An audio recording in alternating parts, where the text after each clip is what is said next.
Here in Dublin today at Smarter Finance for EU, we are talking about built environment decarbonization.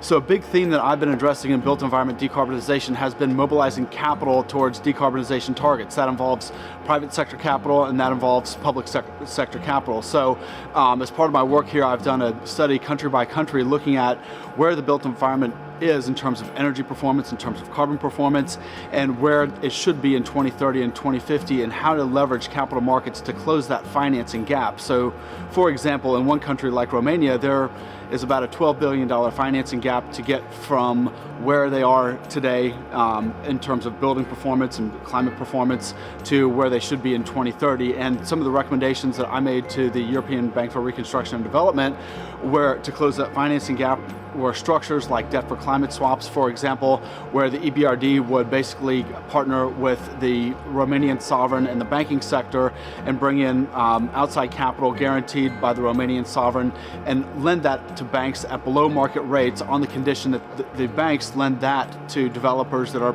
achieving high degrees of climate performance. That was one recommendation I made.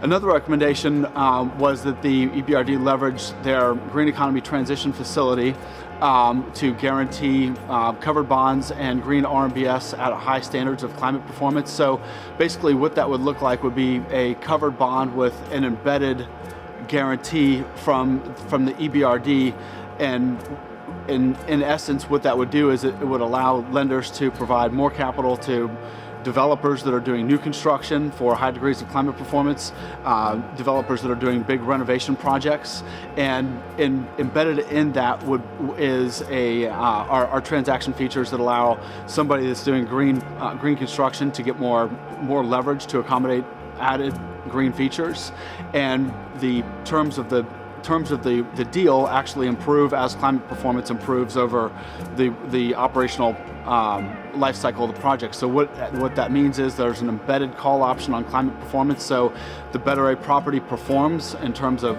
carbon intensity, the better the terms of the deal get. So that improves the pricing for the terms of the financing.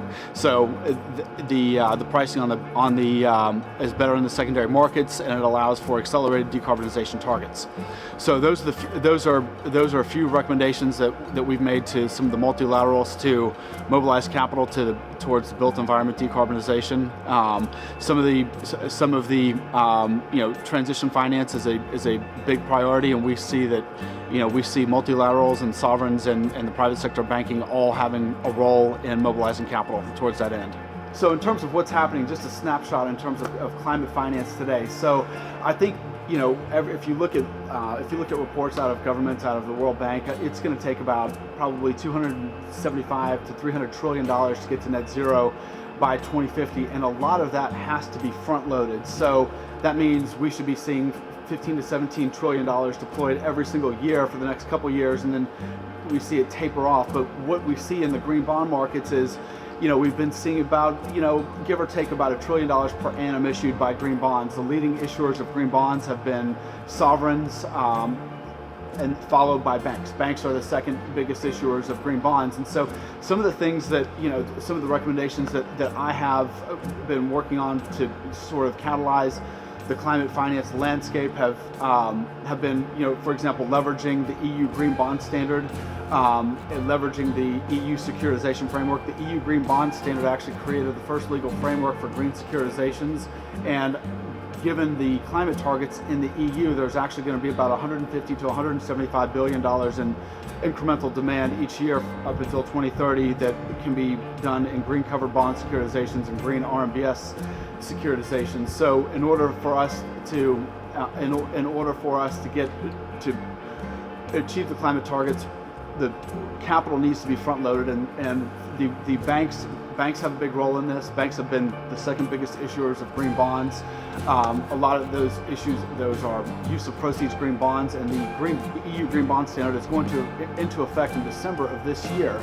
And one recommendations that I've had for banks is when they're issuing green bonds, a lot of what they've been doing is they've been using Tier 2 capital instruments and labeling them green, which Tier 2 capital instruments support green assets, but they're also used for solvency. So if the bank has capital adequacy issues, those instruments can convert into equity and they would actually support non-green assets. So I've actually been encouraging banks to use of proceeds debt only, not Tier 2 capital for the transition, because I think investors are going to shift towards that way to basically have strict use of proceeds for green assets. And right now, the banks have about a system-wide green asset ratio of about 5 to 7%, and the European Central Bank has targeted 20 to 25%. So I think the timing of the EU Green Bond Standard is very good, and I think it's a good time for banks to increase their green issuance and help accelerate climate targets.